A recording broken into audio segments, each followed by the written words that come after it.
pourquoi certains stylos ont un trou dans leur bouchon. Alors ici, pas de suspense, c'est dans les années 1980 qu'on a ajouté cet orifice au bouchon pour que les personnes qui l'auraient avalé, de façon accidentelle, ne s'étouffent pas. Eh bien oui, même si on avale un tel bouchon et qu'il reste coincé dans la gorge, le trou permet de respirer.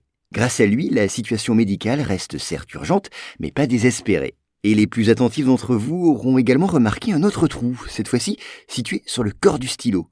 Eh bien sachez que celui-ci a une toute autre fonction, d'ordre mécanique celle-là. Ce trou-ci permet de laisser passer l'air pour équilibrer la pression entre l'intérieur et l'extérieur du stylo.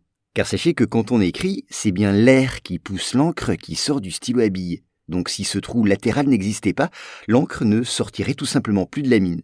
Et ce trou existe lui depuis la commercialisation de ces modèles en 1950.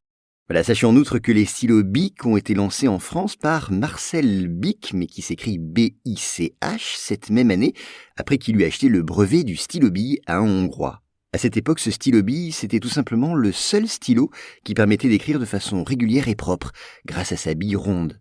À noter enfin que Marcel Bic avait la réputation d'être un entrepreneur traditionnaliste. Toutefois, en 72, 20% du capital de Bic est introduit en bourse. Et en 79, il cède son poste de PDG à son fils, Bruno Bic.